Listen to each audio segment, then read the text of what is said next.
안녕하십니까. 이번 시간에는 그 산림기술사 시험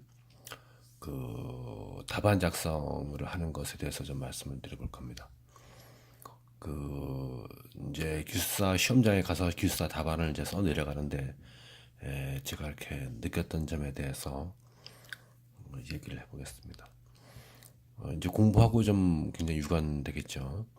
첫 번째는 이 기술사 시험 문제는 고전이 있습니다. 고전. 우리 국어에도 고전이 있듯이 고전이 있습니다.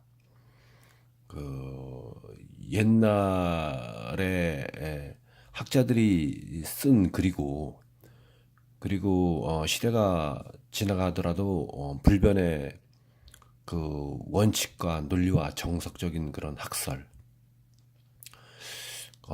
그러면서도 기숙사 시험에 한 3년, 4년에 한 번씩 꼭꼭 나오는 그런 고전이 있습니다. 예를 들어서 뭐 산림 경영의 기준에 대해서 생태적 산림 경영과 경제적 산림 경영에 대해서 비교하시오. 뭐 이렇게 이제 이런 문제가 나올 수가 있습니다. 그런 경우는 이제 뭐 생태적 산림 경영 그러면 토착 생물의 다양성과 생태적 생산성을 보존한다. 뭐 자연의 형태와 과정이 중요하다. 교란의 형태와 변이성이 존중돼야 된다.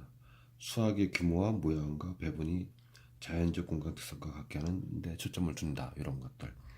뭐 경제적 산림 경영은 인간에 대한 총편익을 극대화하는 관점에서 산림 자원이 분석돼야 한다. 미시적 기업과 거시적 시각이 있다. 뭐 이런 것들. 최대 이익, 최소의 비용 이런 것들. 또 세 번째 가서 사회적 산림 경영에서는 산림 자원을 사람들과 지역사회의 복지를 유지하는 관점에서 해석해야 된다. 인간과 지역사회에 직접적으로 돌아가도록 이용하자는 것이다. 이런 것이 이제 키워드입니다.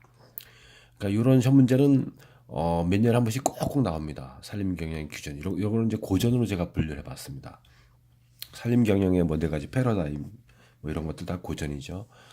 그런 것은 좀 시험에 자주 나오니까 중점을 두고 좀 외워야 되겠다 그런 걸 자꾸 제가 시험 칠 때마다 생각을 해봤습니다.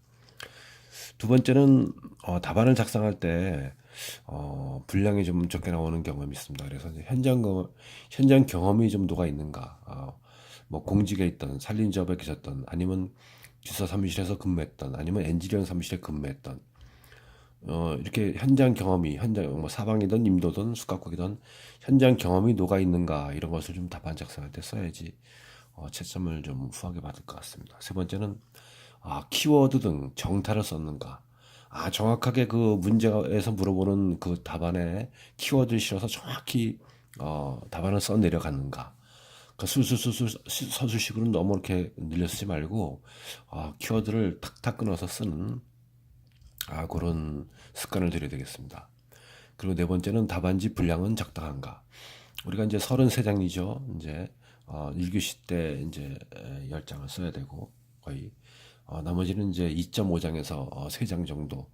어떤 사람은 뭐 33장이면 32장까지 쓴 사람이 있고 33장까지 쓴 사람이 있고 그랬는데 29장까지 써도 벌써 이제 분량이 적다고 나와서 불안한 사람들이 있는데 답안지 분량은 적당한가? 이것은 좀 각자 정타를 쓰더라도 그래도 분량을 그래프라든가 그림이라든가 도표라든가 이런 통계라든가 이런 걸 그림을 넣어가지고 최대한 분량을 늘려서 적어도 30장 정도는 써주는 거로 그렇게 해야 될 것 같습니다.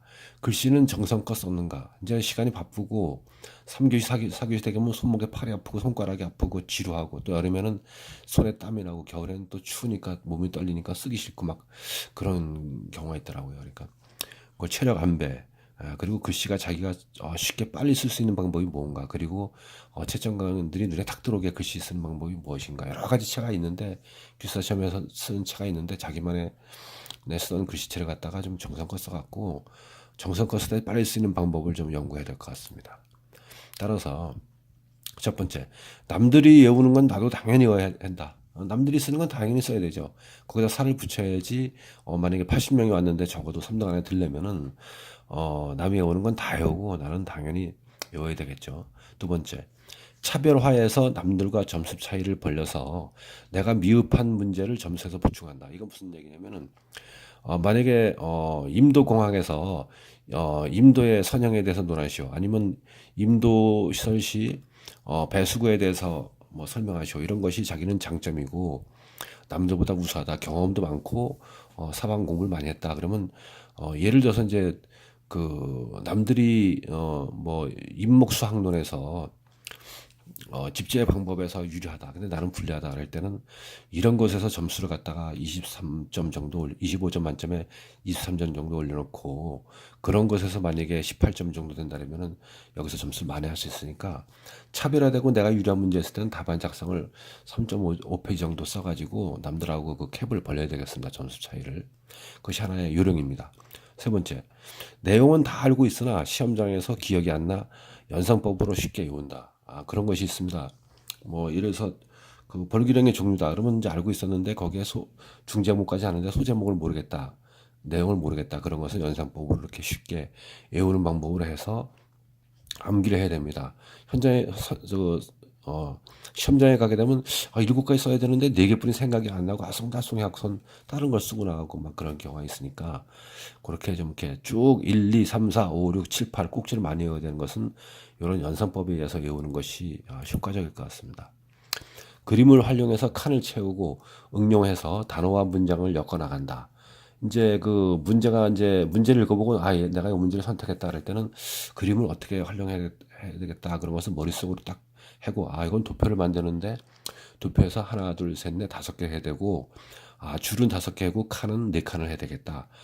그래서 개요, 개선 방안, 문제점, 기대 효과 이렇게 해서 칸을 확 메꿔서 짜나가야지. 뭐랄까요, 그 매수를 채운데도 유리하고 답안이 꽉 찬 느낌이 들고 그런 것 같습니다. 5번째. 1교시에는 그 시험관들이 그 사람의 그 얼굴을 보는 겁니다. 무조건 정자로 써서 글씨를 예쁘게 써야 됩니다. 그리고 2, 3교시는 약간 필기처럼 막 흘려 쓰더라도 그 장수를 보고 키워드를 보는 거니까요. 그리고 4교시는 또 결말이니까 정자로 이렇게 예쁘게 쓰도록 마지막 교시 팔이 아프고 힘들고 지루하더라도 힘이 떨어져도 정자로 마무리해서 답안 작성을 충실히 하는 것이 좋을 것 같습니다. 이제 제가 기숙사 시험을 어떻게 보면서 느낀 것들입니다. 이런 것은 좀 고전에 대한 것들, 현장 경험, 키워드, 정타를 써야 된다. 답안 분량은 좀 애지간히 써줘야 되겠죠. 30장 정도, 31장. 글씨도 좀 예쁘게 써야 될 것이고. 기숙사 시험이 그래서 힘든 겁니다. 이것을 극복하는 사람이 기숙사 시험에 다가가는 것이고, 이거 극복 못한 사람은 영원히 장수생으로 가는 것이요. 그리고 따라서 남들이 오는 건 나도 다 당연히 외웠어야 되고, 차별화 정책을 나가야 될 것이고, 시험장에서 기억이 안 나는 꼭지는 연산법으로 다 외워서 칸을 다 메워 써야 될 것이고 그림이라든가 도표 이런 것들을 그려서 좀 답안지를 칸을 다 메꾸는 걸 해야 되고 글씨는 좀 예쁘게 정자로 가급적이면 쓰는 것이 유리할 것 같습니다. 이번 시간에는 기숙사 시험 답안 작성에 대해서 알아봤습니다. 감사합니다.